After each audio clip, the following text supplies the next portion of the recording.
Hi, I'm Kimberly, and welcome to As I've Seen It. Last week I told you a bit about Nigel Farage.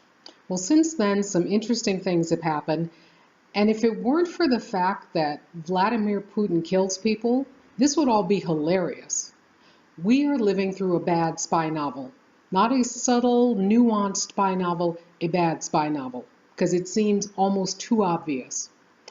So, since I last recorded, Nigel Farage has been offered his own show on Russia Today, RT as they like to call themselves, and he's been specifically asked to be their roving reporter following the Trump campaign. Yes, the Kremlin-funded RT has asked a British politician to follow Donald Trump around and be their roving reporter. So in addition to this, Trump confessed his undying love for Putin, basically, last week during the Commander-in-Chief Forum on NBC, which alarmed a few Americans. And then Trump did an interview with Larry King that played where? RT. Now, the Trump campaign practically broke its neck trying to spin their way out of that one. Oh, we thought it would be part of a podcast. We didn't know it would be broadcast on RT. Oh, please. One of Trump's closest advisors, Lieutenant General Michael Flynn, has appeared on RT several times. He appeared on RT so many times that he was invited to their 10th anniversary last year in 2015. So here he is at the big ceremony in Russia, sitting at a table with Vladimir Putin. And in case you didn't notice, the woman sitting there, the one with the silver hair, that would be Jill Stein, who's also running for president, who has also appeared on Russia Today. Vladimir Putin is a little troublemaker. And I say little because he's shorter than Angela Merkel. Maybe he has a Napoleon complex. Here's a photo of him standing next to Obama. And this is from the G20 a couple of weeks ago. I've never seen Obama scowl at anyone quite like that before. And is it just me, or has Vladimir had some work done? Here's a photo of him in about 1998. Notice the bags under the eyes, notice the crow's feet. Well, several years later, I believe 2011, this photo was taken. Skin smooth as a baby's bottom. Not a wrinkle in sight. Now this may just be really good Photoshop, or Vladimir may have had some work done. He came to power in 1999. He was Russia's PM. Then he became president from 2000 to 2008. Then he went back to being prime minister for 4 years, and now he's president again. So he's been in power for about 17 years, and he's been stirring up trouble ever since. Back in 1999, the Russian Federation clawed back Chechnya. In 2008, they tried to claw back Georgia. They were only able to scrape away a couple of regions. And I remember at that time, John McCain was being a true war hawk. Oh, we should do something about this. We should fight about this. Bah, bah, bah, bah, bah. And Americans were like, we're not hearing it. We're not going to war in Georgia. So then, in 2014, he snatched up Crimea and tried to snatch up the rest of the Ukraine. That led to a war that wasn't always called a war. According to the Guardian newspaper, approximately 9,000 people died in that skirmish.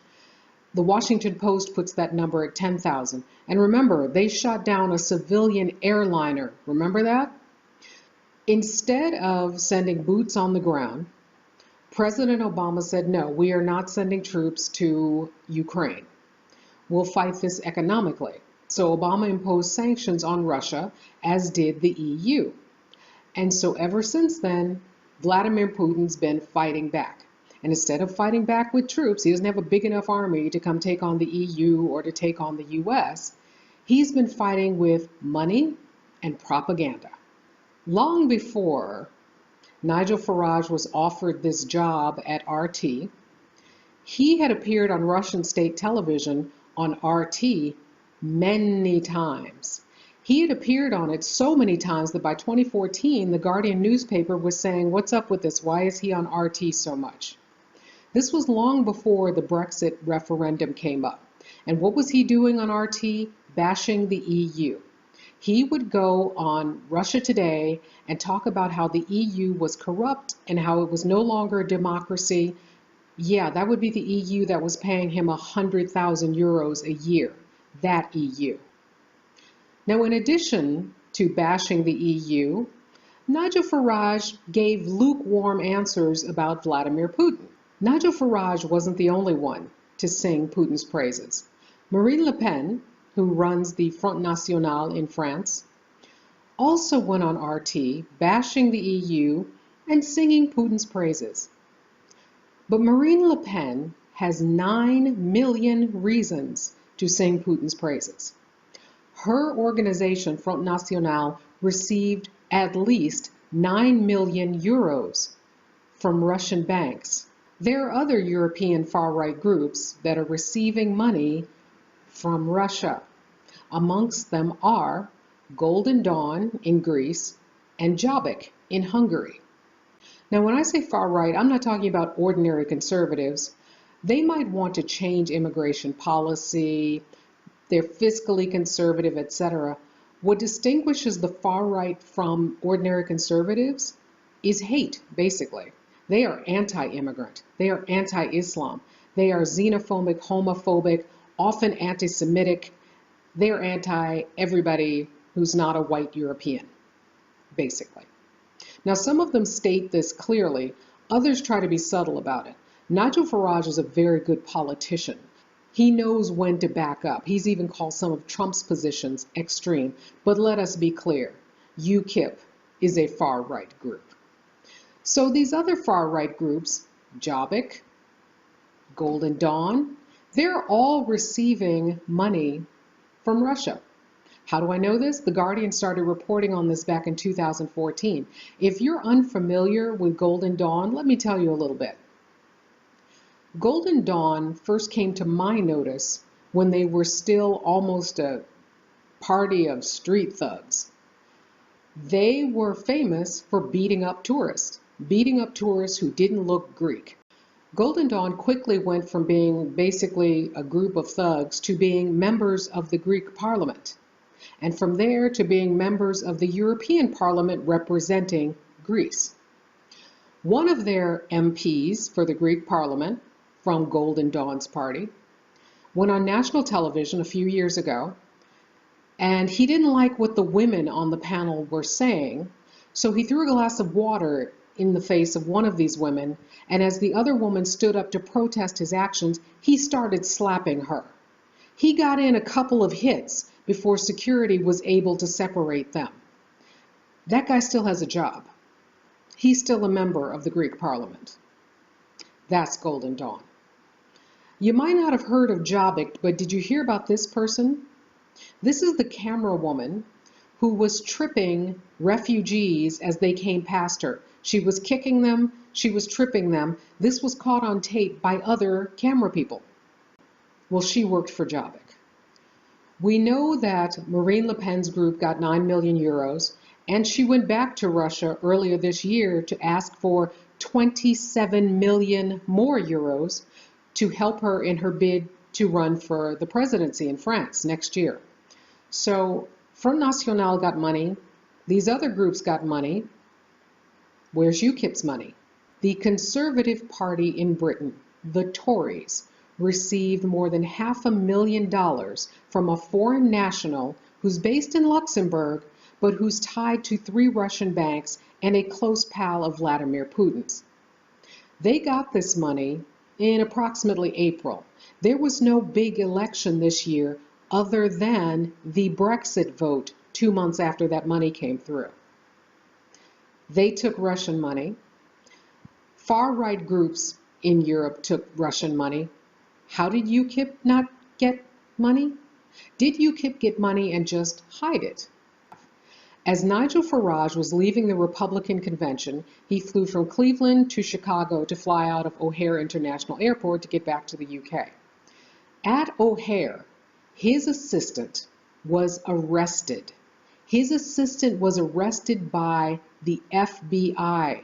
The FBI had done a sting on little George and dragged little George off to jail. Nigel had to fly home without him. And what were the charges against little George? The charges were money laundering and blackmail. He threw in blackmail. According to the FBI, in 2014, they noted that there was a guy on the dark web calling himself Billy, I think, and he was offering money laundering services, offering to launder your money. This guy was Farage's personal aide. He was the guy in charge of Farage's daily schedule. Although UKIP kept saying, oh, no, he was just an eager volunteer. Okay, they weren't paying him. Granted, George had a great big trust fund, or so he bragged that he was worth, 250 million, and he might have been. He has, peers and such in his family. In fact, George's uncle, who's a lord, meaning in the House of Lords in Britain, is the former treasurer for the Conservative Party. But he switched sides. In 2011, he moved over to UKIP. So I'm just asking questions here.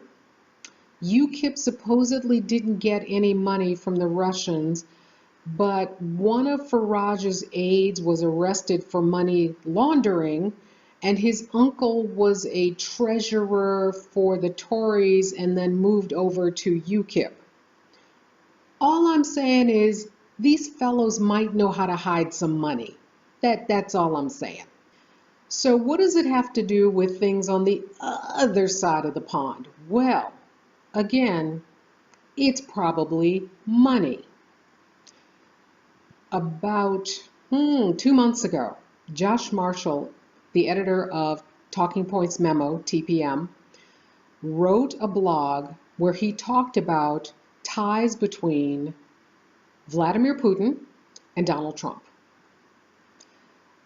And his article was so compelling that it kept me up well past my bedtime reading his article and then reading the articles that he had linked to. Amongst other things, Josh Marshall noted Trump owes foreign investors somewhere in the neighborhood of $650 million. Who are those foreign investors? We don't know because he won't release his tax returns. We know that he has had extensive business dealings with Russia. How do we know this? Two sources. One of them is Uday. I call his sons Uday and Kusei. I didn't come up with that. A comedian did, but I like using it. Donald Trump Jr. gave an interview to a real estate trade organization back in 2008. And one of the things he said was, oh, the money is rolling in from Russia. A disproportionate amount of our business is done with Russia. Around the same time, a guy named Sergei Milyan, who's head of some sort of Russian-American business alliance, this guy started bragging all over the place that he was Trump's liaison with Russian business guys, that he was the one who Trump came to and he and Trump were close and he made all these business deals, blah, blah, blah, blah, blah. Sergei quickly shut his mouth when Trump started running for president. Remember, in 2013, Trump took his Miss Universe pageant to Russia. He claims he didn't get to meet Vladimir on that trip, but Vladimir gave him a very nice gift. But he did claim that at one point I was in the room with almost all of the oligarchs. I get along with those guys, blah, blah, blah, blah, blah, blah. So his Russia ties are extensive. Add to that the fact that in 2004, American banks, the big banks, took a step away from Donald Trump. By 2004, he'd had his fourth bankruptcy. So banks in America, of course, considered him a major risk. So he started looking for funding overseas. Now, there are those who state that some of his funding must be coming from the Chinese, although that seems interesting to me because he constantly badmouths the Chinese. But he's always praising Vladimir Putin. Putin's such a strong leader.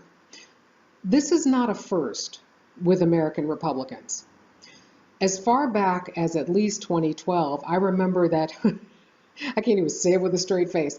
That font of all knowledge, Sarah Palin. She was praising Putin for his bear wrestling skills and making fun of Obama because he wore mom jeans. Granted, the American president could use a little advice on his casual wear. That does not, however, make Putin a better leader. But you wouldn't know that from listening to Donald Trump. He's certainly been singing Putin's praises, and maybe that's because he has 650 million reasons to do so. Vladimir Putin could get his friends, the banks, whomever, to forgive $650 million in debt. That sounds like a huge amount to me, probably sounds like a huge amount to you. It's nothing for these guys. Nothing. And what would he get in exchange for that? He would get an American president who might lift the economic sanctions against Russia. Oh, yeah. Apparently, those sanctions hurt. So imagine Putin could say to his friends, forgive this debt, and Trump could turn around and say, we don't need these sanctions anymore. Let's get rid of these. And the money would come rolling in on both sides. How big a deal is this? There is a bill circulating through the House of Representatives that calls on the Congress to extend the sanctions that Obama put in place after Obama has left office. Obama made these sanctions apparently through executive order, which means he didn't have to deal with Congress dilly-dallying and whining about it. He just signed it off. But that means the sanctions go away when Obama leaves office. Congress wants to ensure that those sanctions stay in place. That's how concerned they are about a Trump-Putin alliance. Like I said, bad spy novel. So what is he willing to do to get Trump into office? That remains to be seen. Thanks for watching.